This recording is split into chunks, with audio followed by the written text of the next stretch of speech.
네, 오늘 우리에게 주시는 하나님의 말씀은 사도행전 17장 1절부터 10절까지입니다.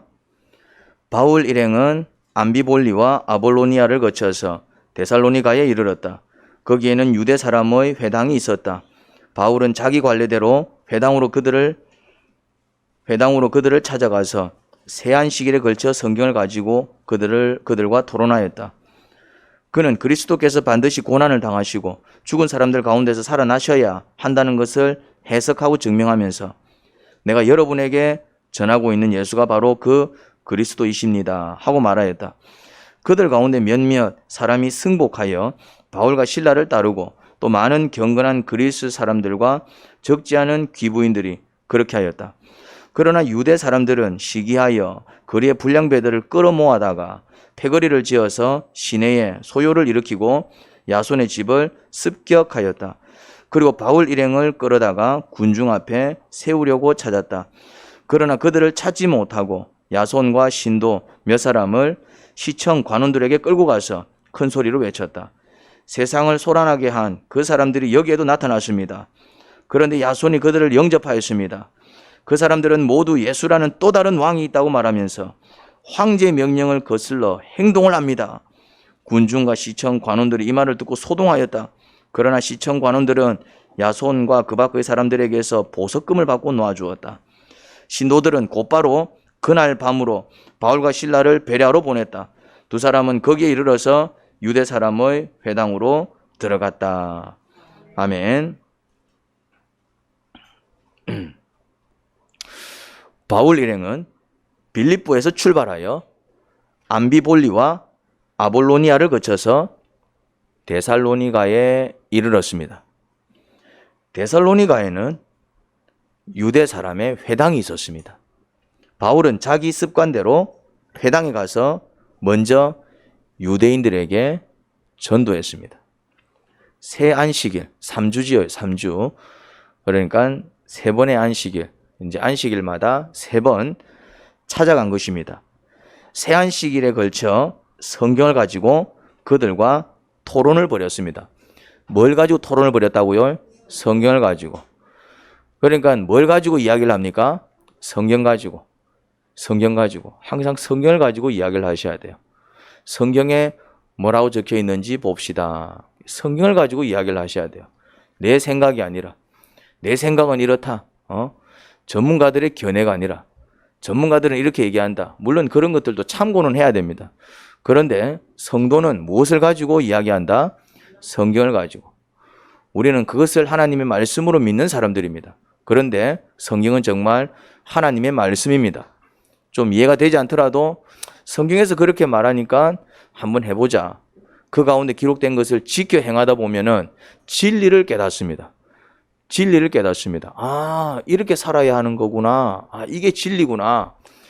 성경을 읽고 묵상해서 그 가운데 기록된 것을 한번 그냥 지켜 행해 보는 것입니다.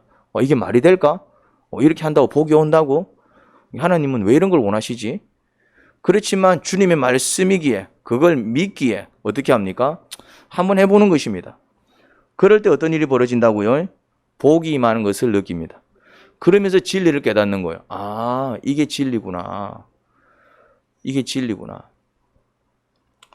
그렇게 이제 성경을 가지고 토론을 벌였습니다. 우리 성경에 뭐라고 적혀 있는지 보자 한 거예요.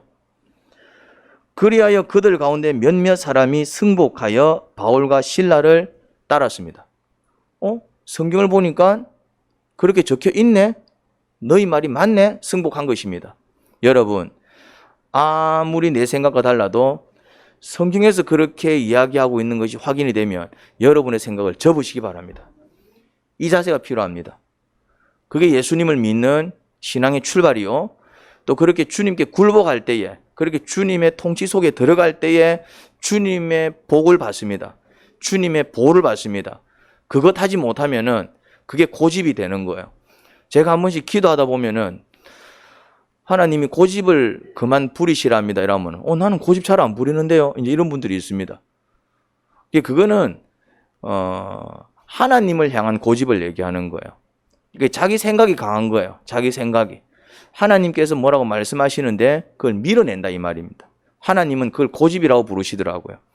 그러니까 하나님께서 기도 중에 고집을 꺾으랍니다. 이 말은 무슨 말이냐면은 내 말 좀 들어라 그 얘기인 거예요. 내 말 좀 들어라. 제발 내 말 좀 들어라. 그래. 네 말도 일리는 있는데 그래 이제 네 생각은 잠시 내려놓고 내 말 좀 듣지. 그런 이야기인 것입니다. 몇몇 사람이 바울과 실라에게 승복했습니다. 성경을 보니까 그렇게 적혀 있네. 승복을 한 것입니다.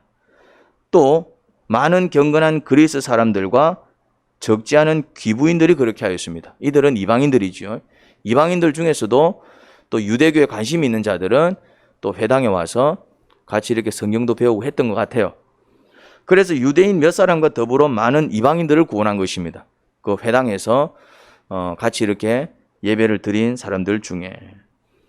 그러나 바울과 실라에게 순복하지 못한 대부분의 유대인들은 그들 중 일부 사람들이 바울과 신라를 따르고 이전에는 늘 그들을 따르던 경건한 이방인들 중 많은 이들이 바울과 신라를 따르자 시기심이 발동했습니다. 어떤 느낌이었냐면은 굴러 들어온 돌이 박힌 돌을 빼낸 기분이 든 거예요.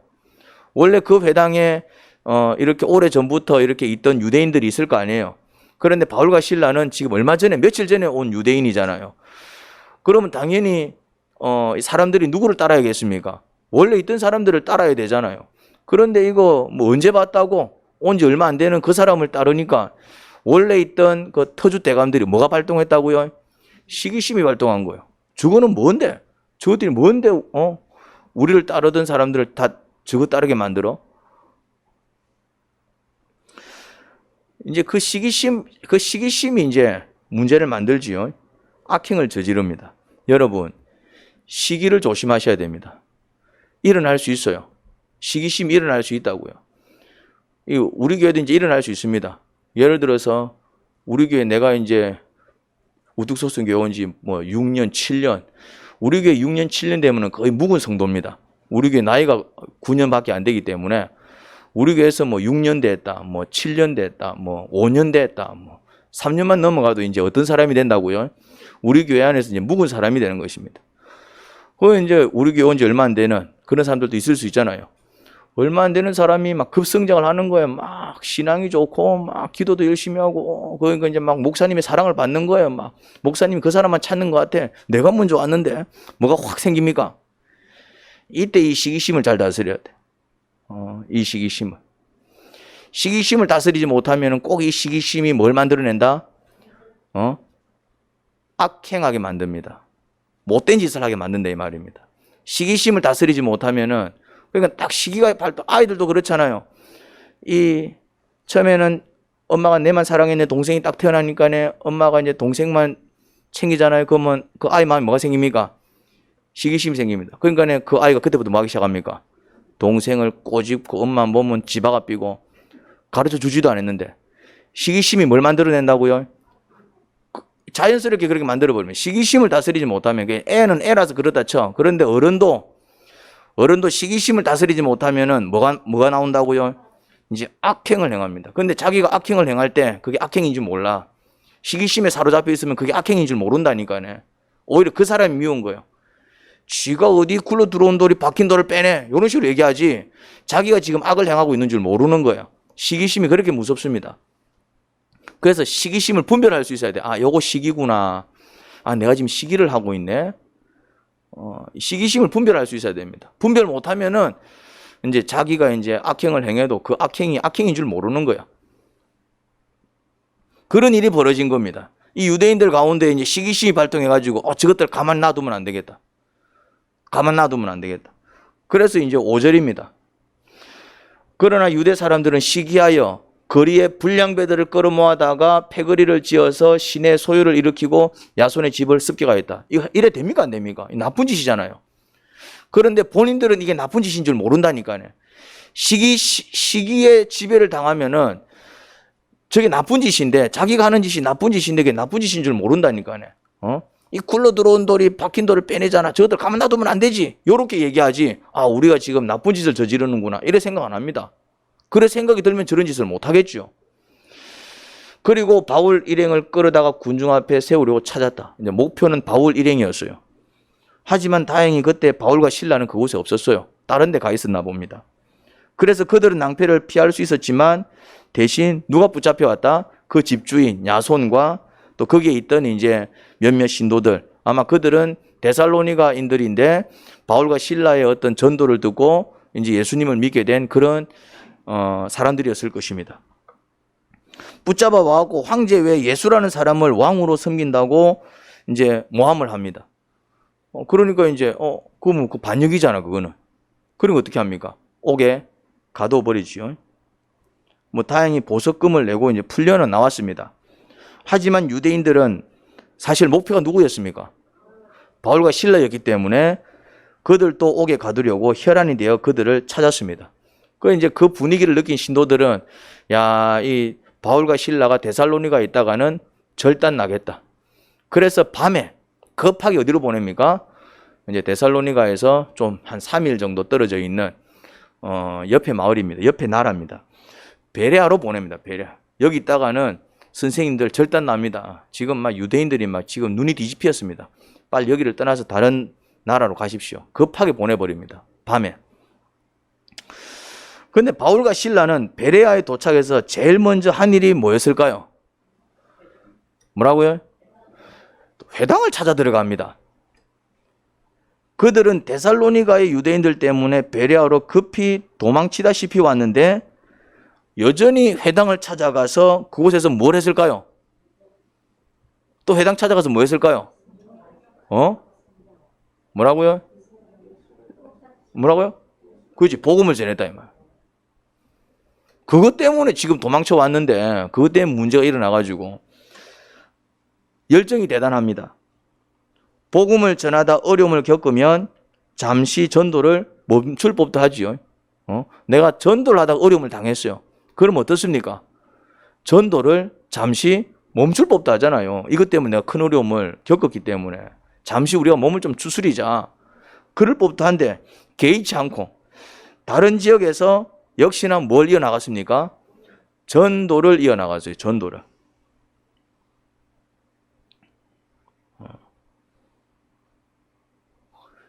니는 그 뒤에 앉아야 되는데 거기 안 와.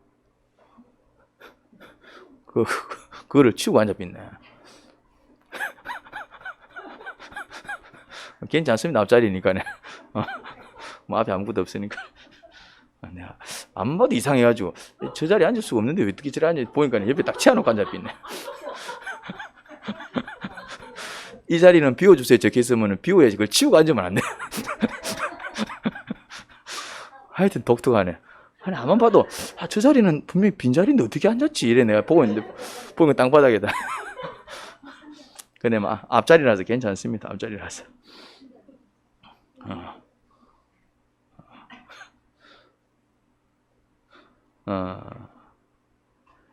이 역시 이제, 전도를 한 것이지요. 근데 이 베레아의 유대인들은 데살로니가 유대인들과 다른 모습을 보였습니다. 다른 모습. 11절입니다. 이렇게 적혀 있습니다. 베레아의 유대 사람들은 데살로니가 유대 사람들보다 더 고상한 사람들이어서 고상하다라는 표현을 쓰고 있습니다. 뭐 어찌했길래 고상하다라는 말을 썼을까? 아주 기꺼이 말씀을 받아들이고 그것이 사실인지 알아보려고 날마다 성경을 상고하였다. 베레아 유대인들은 데살로니가 유대인들과 달리 무조건 반대한 것이 아니었습니다. 데살로니가 사람들은 저것들이 이러면서 무엇의 지배를 받았다고요? 저것들이 이러면서 시기심의 지배를 받은 거예요. 자기 감정을 따른 거예요. 그런데 이 사람들은 자기 감정을 따르지 않습니다. 성경을 보면서 저 사람들이 하는 말이 맞나 아닌가 확인을 했어요.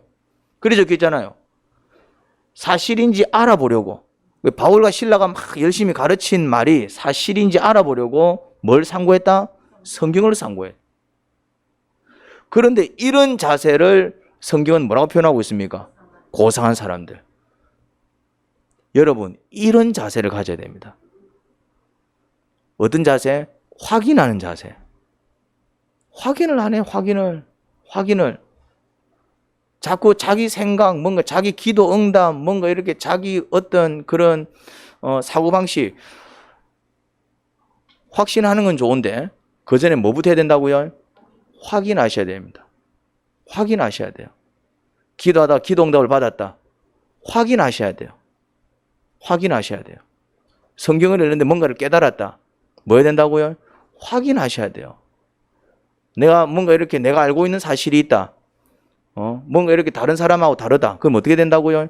무조건 우길 게 아니라 확인하셔야 돼요. 내가 볼 때는 저 사람이 틀린 것 같지만은 항상 어떤 가능성을 열어야 된다? 나도 틀릴 수 있다. 틀렸다가 아니라 틀릴 수 있다. 확인해보면 정확한 거예요. 확인해보면, 아, 내게 맞네. 저 사람이 틀렸네. 근데 확인해보면은, 아, 내게 맞은 줄 알았는데 확인해보니까, 내게 틀렸네. 확인할 줄 알아야 됩니다. 무조건 우기고 보면 안 됩니다. 그러면은 부끄러움을 당하게 되어 있습니다. 막 기도를 했는데 강하게 어떤 응답과 확신이 올 수 있어요. 하지만 뭐 해야 된다고요? 확인할 수 있어야 되는데 왜요? 아니 응답 받았는데 왜 확인해야 돼? 뭐라고요? 그렇죠. 이 귀신도 광명의 천사로 가장할 수 있다 이 말이죠. 마치 하나님의 말씀인 것처럼 불어넣을 수 있다 이 말입니다. 확인한 다음에 확인해 보니까 맞네 싶으면 그때 움직이도 늦지 않는데 그 이제 이게 조금 이제 신앙이 좋은 사람, 기도를 좀 많이 하는 사람, 나름대로 뭔가 이렇게 잘 깨닫고 묵상이 깊은 사람, 이런 사람들이 조심해야 돼요. 초보자들은 초보자이기 때문에 자기도 모르게 이게 맞나? 이게 하나님 음성이야? 초보자들은 초보자다 보니까 뭔가 경험해도 의심이 듭니다. 이게 맞아? 내가 듣는 게 맞아? 이런 건가? 그러니까 확인을 한다고요. 그런데 이제 어느 정도 경지에 이르면은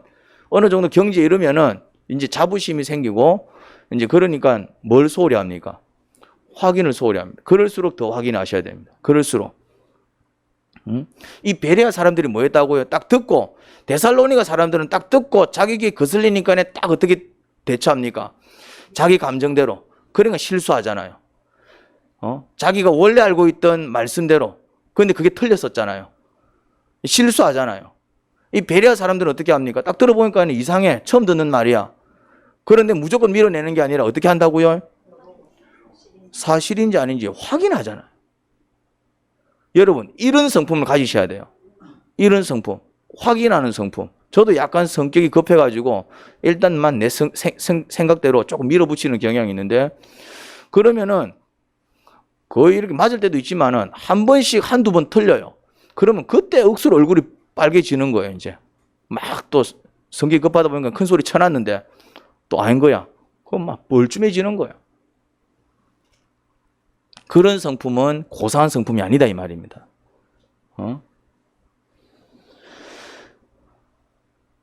여러분, 설교를 들었는데 말씀을 들었는데 누군가로부터 어떤 조언을 들었는데 너무 은혜스러워요. 그런데 그럴지언정 그 말씀이 성경의 가르침과 일치하는지 확인해야 합니다. 은혜스럽다고 해서 다 하나님 말씀이 아니에요. 무슨 말인지 이해됩니까? 감동적이다고 해서 다 진리가 아닌 것입니다. 하나님 말씀이 아니어도 은혜스러울 수 있고요. 진리가 아니어도 감동을 받을 수 있습니다. 그리고 반대로 내 귀에 거슬려도 그것이 성경의 가르침과 일치하면 아멘하고 받아야 됩니다. 듣기 싫어. 내가 알고 있는 것과 달라. 꼭 그렇게만 해야 돼? 막 거슬릴 때도 있어요. 그럼에도 불구하고 그때 뭐 해야 된다? 기분 나빠가지고 그런 소리 하지 마세요. 막 이럴 게 아니라 이게 데살로니가 유대인들이 했던 행동입니다. 그런데 베레아 사람들은 어떻게 했다고요? 그 말이 사실인지 아닌지 확인하기 위하여 성경을 펼쳐서 상고했다 적혀 있잖아요. 그러니 뭘 듣든지 그것을 성경의 가르침과 비교할 수 있어야 합니다. 왜 우리가 인생의 모든 기준을 성경으로 삼아야 할까요? 그럼 꼭 성경과 비교해야 돼? 그렇습니다. 성경과 비교해야 됩니다. 왜요? 성경의 가르침은 하나님의 말씀이기 때문에 그렇습니다. 물론 성경을 그냥 읽으면 전혀 하나님 말씀 같지 않습니다. 그냥 뭐 어떤 이야기, 사건 뭐 그런 게 적혀 있기도 하고요. 하지만 성경을 읽고 묵상하다 보면 우리 내면에 어떤 깨달음이 일어납니다. 성경을 묵상하고 성경을 읽고 먼저 읽죠. 쭉 읽어요. 그리고 또 이제 이게 무슨 말씀일까? 또 이제 묵상합니다. 그리고 그 가운데 기록된 것을 지켜 행하다 보면 진리를 깨닫습니다. 진리를 깨달으면 어떤 현상이 일어날까요? 이제 진리를 깨달으면 아하 하고 진리를 깨달으면 어떤 현상이 일어납니다. 어떤 현상이 일어날까요? 자유로워집니다. 자유로워집니다. 자유를 얻습니다. 심리의 변화가 일어나요. 불안하고 초조하고 두려운 마음이 차분하고 평안해집니다. 심리적 자유를 얻습니다. 심리적 자유. 근데 제가 볼 때는 이 심리적 자유가 복 중의 복입니다. 현대인들의 특징이 뭐죠? 오늘 살아가는, 이 시대를 살아가는 사람들의 특징이 뭡니까? 특히 우리나라 현대인들의 특징이 뭐죠? 어떻습니까? 물질은 풍요로워요. 지금 우리나라가 정말 잘 사는 나라가 되었어요. 아주 짧은 시간 동안에 급성장한 것이지요. 물질이 풍요로운 편입니다. 우리나라가 물질이 풍요로운 편입니다. 뭐 코로나 때문에 힘들다 어쩌다 나는 그 말이 거짓말 같아요. 왜냐? 나가보면은 먹고 마시는 게 장난이 아닙니다. 힘든데 어떻게 저렇게 먹고 마시지? 무슨 말인지 이해됩니까? 아, 힘들어 죽겠어요. 그런데 힘들어 죽겠어요 하고 있는데 먹고 있는 음식을 보면은 뭐 먹고 있다? 햄버거, 막 커피, 막 피자, 막 뭐 스테이크, 아, 힘들어 죽겠어요. 사는 게 너무 힘들어요. 하는데 뭐 하고 있다? 가보면 뭐 삼겹살 구워 먹고 있고, 뭐 가보면은 아, 힘들어 죽겠어요. 사는 게 너무 힘들어요. 아, 뭐 너무 고통스러워요. 아, 막 망했어요. 뭐 문 닫았어요. 문 닫았는데 뭐 먹고 있다? 망했으면 굶어야 될 거 아니에요. 망했는데도 뭐 하고 있다? 다이어트 하고 있어요. 다이어트 하고 있어요. 밥이 없어서 굶는 게 아니라 뭐 하고 있다고요? 너무 티 나와갖고 다이어트 하고 있어요. 물질이 풍요롭다니까요. 물질이. 우리나라가 지금 풍요로운 시대를 살아가고 있습니다. 풍요로운 시대를. 그런데 심리는 늘 위축되어 있어요. 먹고 마시는 문제가 다 해결되었는데도 그 마음은 어떻다? 늘 불안하고 막 걱정 속에 있는 거예요. 그런데 이상하게 물질적으로 풍요로운 나라일수록 우울증 환자가 더 많습니다. 심리가 어둡고 병들어 있는 경우를 많이 봅니다. 이건 제 이야기가 아니라 전문가들의 이야기입니다. 잘 사는 나라일수록 행복 지수가 낮대요. 내 얘기가 아니라 내가 압니까? 뭐 나는 뭐 우리나라밖에 모르는데. 근데 이제 학자들은 다 세계 나라를 다 연구해 봤는데 잘 사는 나라일수록 행복 지수가 낮은 거예요. 좀 이상하지 않습니까? 반대로 못 사는 나라일수록 행복 지수가 엄청나게 높대요. 못 사는 나라일수록 행복 지수가 높대. 물기 없어서 그 이제 구세라 섬계라 또래 나이들이 마루 돌아다닌다고요. 쓰레기 주로 돌아다니는 거예요. 그래 이제 그거 이제 뭐 팔아가지고 잔돈 바꾸어서 그냥 그날 끼니. 근데 걔네들 표정을 보면 어떻다고요? 해맑아요. 근데 우리나라는요. 우리나라는 고급 아우디를 몰고 다니고 막 이런 베네똥 샤롱 뭐 하여튼 가방 메고 다니는 뭐 하여튼 그런 거 막 메고 댕기고 막 이제 막 이러는데도 보면 막 인상 쓰고 있는 거야. 참 신기하지요. 왜 그럴까요? 물질은 우리의 삶을 편하게는 만들어주지만 우리의 마음은 불안하고 초조하게 만드는 것을 볼 수 있습니다. 물질은 우리의 삶을 편하게 만들어줘요. 편해요. 편하다 이 말입니다. 그런데 물질의 이 문제가 뭐냐면은 우리를 편하게 만들어주는데 편하면 편해질수록 뭐가 더 생기냐면은 막 불안해지고 초조해지는 것 같아요. 그런 이상한 심리가 발동하는 것을 볼 수 있습니다. 이건 이미 우리 사회 안에서 증명되었지요. 우리는 잘 먹고 잘 살고 있는데도 끊임없이 걱정합니다. 끝없는 걱정 속에서 헤매고 있습니다. 그런데 진리를 깨달으면 자유를 얻습니다. 여기서 진리가 위력을 발휘하는 거예요. 심리가 자유로워집니다. 심리가 자유로워져요. 평안해진다 이 말입니다. 걱정이 사라져요. 진리를 깨달으면 우리 내면에 그런 현상이 나타납니다. 진리를 깨달으면. 그래서 예수님을 믿으면은 일시적으로는 뭐 건강의 문제가 해결되기도 하고 뭐 물질의 문제가 해결되기도 하고 이제 그렇게 해결이 되는데 내가 볼 때 그건 일시적인 현상이고 시간이 지나면서 막 물질이 더 쌓이고 뭐 그렇게 되지는 않는 것 같아요. 대신 어떤 현상이 일어납니까? 있는 것으로 만족하고 마음이 달라지는 거예요. 마음이. 생각 구조가 달라지는 거예요. 그러면서 삶의 방식이 달라지는 거예요. 이게 바로 진리의 위력입니다. 그러면서 이전에 안 하던 고백을 하는 거예요. 어떤 고백을? 요즘은 행복해요. 요즘은 살만해요. 제가 이제 이런 이야기를 이제 종종 들어요. 이런 이야기. 이게 복 중에 복이라니까요. 복이 뭐라고요? 뭐라고 얘기한다고요? 요즘은 그래도 좀 살만해요. 요즘은 제가 한 번씩 행복감을 느껴요. 삶의 형편은 똑같아. 그게 달라진 건 없어요. 없든 뭐 돈다발이 뭐 쏟아졌다든지, 뭐 갑자기 뭐 억수로 뭐 못생긴 사람이었는데 한순간 미스 코리아로 바뀌어. 그런 건 없어. 똑같아. 예수님 믿기 전에 뚱뚱했던 사람이 예수님을 잘 믿고 난 다음에도 뚱뚱하더라고요. 맞지요? 아닙니까? 죄송하지만 여러분들이 우리 교회 오기 전에는 지금 똑같아요. 우리 교회 오기 전에 뚱뚱했던 사람이 지금도 뚱뚱하고요. 우리 교회 오기 전에 키 작았던 사람들 지금도 작아요. 무슨 말 이해됩니까? 뭐 크게 달라진 게 없어요. 크게 달라진 게 없다고.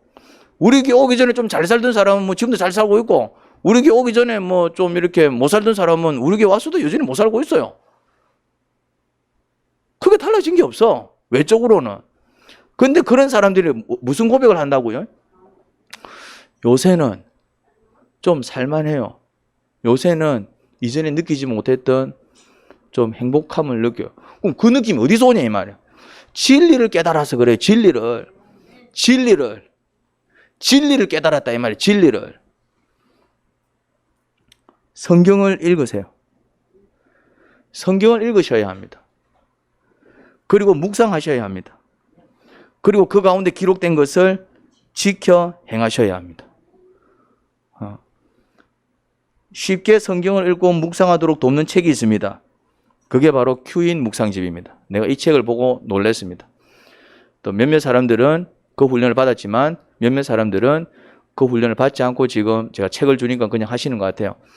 그런 분들은 조만간 제가 좀 개인적으로 이 묵상집은 이렇게 활용하는 겁니다 하고 제가 가이드를 좀 해드리도록 하겠습니다. 그냥 하시니까 조금 힘드신가 보더라고요. 어제 제가 목장 모임에 갔는데 그런 이야기를 좀 들었습니다. 하긴 하는데 좀 어렵더라. 어려운 책이 아닙니다. 그 책은 굉장히 쉬운 책입니다. 이제 요령만 알면은 그거는 5살짜리도 하는 책입니다. 5살짜리도 한다니까요. 우리 선결하는 지금 2년 다 돼가니까 지금 9살이고 10살이가 8살 때부터 했습니다. 8살 때부터 8살짜리도 한다니까요. 잘해요. 더 잘합니다. 오히려 더 잘합니다. 이게 근데 요령이 좀 필요해요. 요령이. 요령을 알고 하면은 굉장히 쉽습니다. 너무 쉬워갖고 어떤 느낌 드냐면은 집어 던집니다. 나는 처음에 그 책 봤을 때 집어 던집있다니까요. 장난치나 이랬어요. 그림 하나 그려놓고 뭐 해골 뼈다귀 하나 그려놓고 이 그림을 보면서 당신은 무엇이 떠오릅니까? 해골 뼈다귀 그려놓고 뭐 생각나게 뭐 이런 걸 희한한 소리를 적어놨더라고. 장난치나 싶기도 하고. 근데 그 책이 굉장한 책입니다. 그 책대로 하게 되면 어떤 일이 벌어지느냐 하면은 사람이 달라져. 사람이. 사고방식이 달라지고 심리 상태가 달라지고 사람이 달라지고 그 책 엄청나게 그 책을 만드신 분이 천재입니다. 천재. 제가 아무나 그런 칭찬 잘하지 않는데 그 책 몇 년 하면은 애들이 사람이 똑똑해진다니까요. 사람이 사고방식이 달라져요. 그 책이 그렇게 만들어 버립니다. 근데 억수로 쉬워요.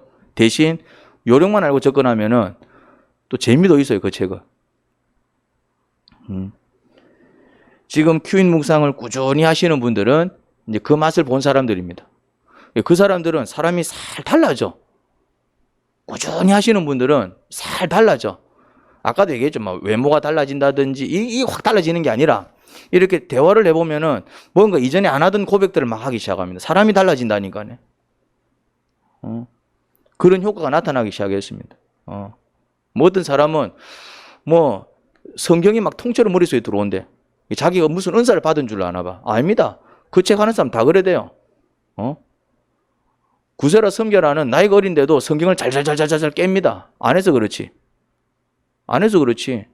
내가 아침마다 테스트 하거든요. 왜? 난 그걸로 아이들을 가르치기 때문에. 성경을 통째로 외웁니다. 그 아이들이. 머리가 좋은 거 아니에요. 구세라는 머리가 억수로 나쁩니다. 누굴 닮아가지고? 완전 내요. 제가 머리가 억수로 나쁘거든요. 우리 집사람이 머리가 억수로 좋아요. 딱 머리가 좋은지 나쁜지 티가 납니다. 근데 머리하고 IQ하고 아무 상관이 없어요. 성경을 통째로 외워빈다니까요. 이게 머리로 암기하는 게 아니에요, 이게. 희한한 책이에요, 그러니까요. 암기 안 하는데 머리에서 들어와 앉아있어, 이게. 그 다음에 그냥 들어와 있는 게 아니라 이게 영화처럼 들어와 있어요. 필름처럼.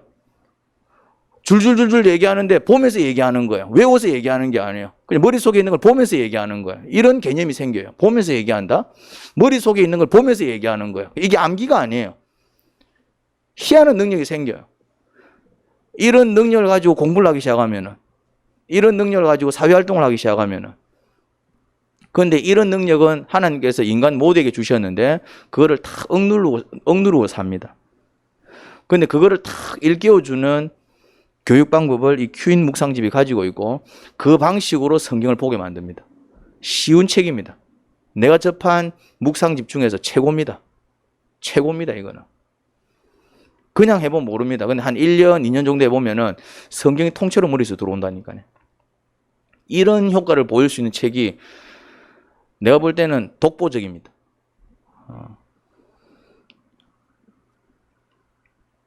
꾸준히 해나가면 사고방식이 일단 달라지고요. 심리 상태가 달라져요. 그리고 의지의 굳건함이 달라지더라고요. 인격적인 변화가 일어납니다. 내면의 변화가 일어나면 행동과 삶에도 변화가 반드시 일어납니다. 여러분, 성경을 읽고 묵상하고 그 가운데 기록된 것을 지켜 행하는 여러분들이 되기를 주님의 이름으로 축원합니다. 하나님 아버지, 성경은 진리의 말씀, 생명의 말씀입니다. 아버지의 말씀이지요. 하지만 막상 읽어보면 참 지루하고 딱딱하고 어려운 책입니다. 쉽게 소화하기 힘든 책이지요. 그럼에도 불구하고 정말 아버지 말씀인 줄 믿기에 묵상하는 것입니다. 특별히 큐인 묵상집이라는 귀한 선물을 우리 교회에 주셨습니다. 전겸도 목사님이 만든 책인데 얼마나 유익한 책인지 모릅니다. 쉽게 성경에 다가갈 수 있도록 돕는 묵상집입니다. 하고 있는 사람들은 꾸준히 해나가게 하시고, 아직 시작하지 못하고 있는 사람들은 용기를 내어서 또 그것을 시작할 수 있도록 도와주세요. 예수님 이름으로 기도합니다. 아멘.